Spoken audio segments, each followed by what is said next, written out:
Bonjour tout le monde. Aujourd'hui, je vais vous parler d'un thème que je tiens particulièrement à cœur. C'est le temple taoïste et le tourisme spirituel au Vietnam. En effet, ces monuments peuvent constituer un atout pour développer le tourisme spirituel de notre pays. Mais tout d'abord, intéressons-nous à ce type de tourisme. Qu'est-ce que c'est que le tourisme spirituel?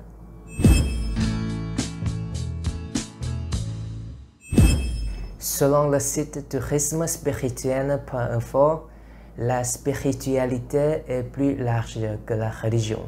Elle concerne tout ce qui donne un sens à la vie, alors que la religion n'est qu'une expression de la spiritualité.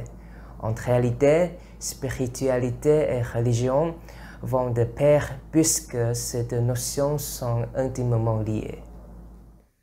Le tourisme spirituel est défini comme celui qui possède des éléments spirituels pour satisfaire les besoins spirituels des touristes. Ce type de tourisme est souvent associé à des valeurs culturelles immatérielles et à l'objet lié à l'histoire, à la religion, aux croyances religieuses et à d'autres valeurs spirituelles. Ce type de tourisme renferme des aspects de la croyance, de la gratitude et du culte des héros nationaux vietnamiens. Il implique des activités pour découvrir le sacré et le mystique. Selon Atout France, ce type de tourisme marque une rupture avec le quotidien, une sorte de ressourcement. Les Français aiment bien se cultiver, découvrir le patrimoine, rentrer dans l'histoire d'un lieu, etc. Voilà les motivations des touristes spirituels. Selon le Courrier du Vietnam, le tourisme spirituel associe loisirs et pèlerinage. Le touriste se rend dans des lieux sacrés pour se renseigner sur l'histoire et sur la culture locale, ainsi que sur les pratiques religieuses. Toujours selon le Courrier du Vietnam, le tourisme spirituel se développe très fort dans notre pays, surtout au printemps et pendant la saison des fêtes. Par exemple, à l'occasion du Nouvel An lunaire, on voit un grand nombre de visiteurs dans les sites historiques et culturels, les pagodes et temples. Évidemment, le tourisme spirituel concerne toutes les religions, le christianisme, le bouddhisme et l'islam. Mais dans ce petit exposé, je voudrais apporter seulement le tourisme spirituel qui repose sur le taoïsme au Vietnam. Savez-vous où vont les pratiquants taoïstes? La réponse est qu'ils vont au temple taoïste.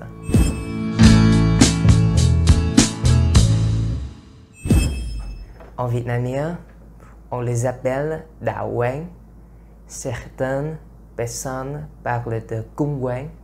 C'est un lieu où les prêtres taoïstes se retirent et réalisent les rites religieux. Selon la taille du temple, on a d'autres appellations. Điện, đường, phủ, miếu, am, lâu, xá, trai, cát, khuyết, đàn. Mais quelles sont les particularités des temples taoïstes? D'abord, les temples taoïstes comportent l'architecture traditionnelle chinoise et comportent des décorations à forte valeur symbolique.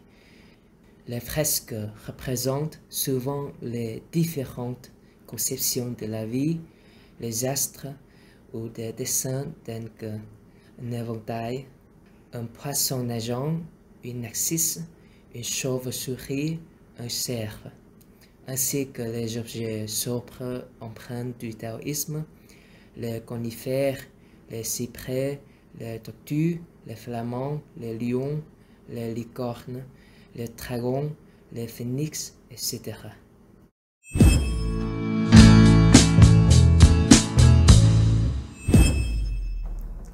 Comme vous le savez, les temples taoïstes sont aussi présents au Vietnam pour vénérer le dieu Tam Thanh, c'est-à-dire trois divinités suprêmes du taoïsme, Ngọc Hoàng, c'est-à-dire l'empereur de jade. On peut en citer les principaux. Đàn Sơn Tứ Quán.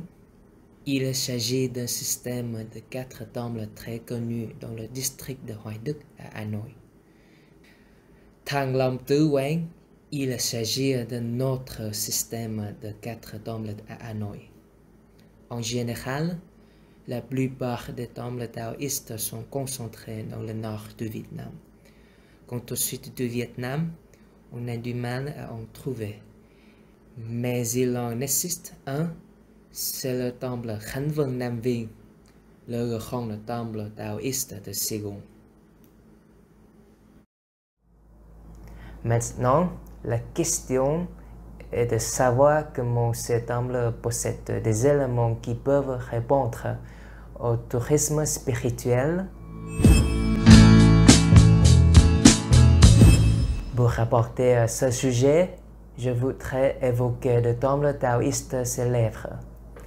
Le temple Khánh Vân Nam dans le sud et le temple Bích Cầu Đạo Quán dans le nord. C'est un des rares temples taoïstes du sud du Vietnam et c'est le plus grand qui se trouve à la rue Nguyễn Thị Nhỏ dans le 11e arrondissement à Ho Chi Minh Ville. Il réunit des éléments appartenant à 3 religions ayant la même origine, confucianisme, bouddhisme et taoïsme. Aujourd'hui, ce temple attire beaucoup de touristes nationaux et internationaux. Il conserve toujours ses caractéristiques architecturales et religieuses d'origine.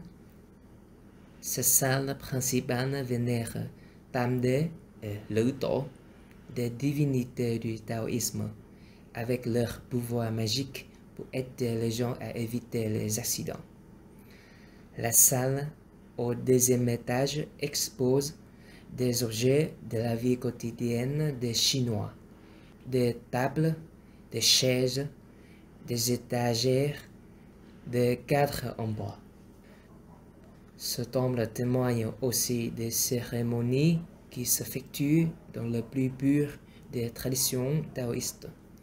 Selon cette religion, il y a 3 fêtes d'adoration importantes dans l'année pour Lữ Tổ, Quan Công et Ngọc Hoàng, c'est-à-dire empereur de jade. Pendant les cérémonies, les prêtres taoïstes portent leurs costumes traditionnels pour participer au rituel de la pleine lune au 7e mois du calendrier lunaire. Passons maintenant à un autre temple taoïste très célèbre dans le nord du Vietnam. Il s'agit de Bích Cầu Đạo Quán, construit au début du XVIe siècle sous le règne du roi Lê Thánh Tông et qui est situé actuellement au numéro 14, rue Cát Linh du district de Đống Đa à Hanoï. Après l'entrée, les visiteurs peuvent voir devant la cour de puits ronds et carrés symbolisant le ciel et la terre, ainsi qu'une rocaille au milieu de la cour, le tout dans une harmonie du feng shui. Les 3 bâtiments principaux sont exposés au sud. Chaque année, les gens y célèbrent l'anniversaire de Tiên Ông, son illumination et son ascension. Les festivités sont variées.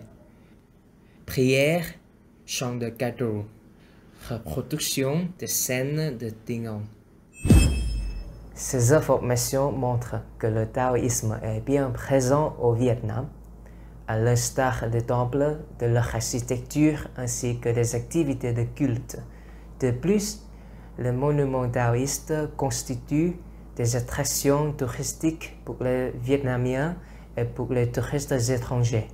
Voilà, ma présentation touche à sa fin. Je vous remercie de votre attention.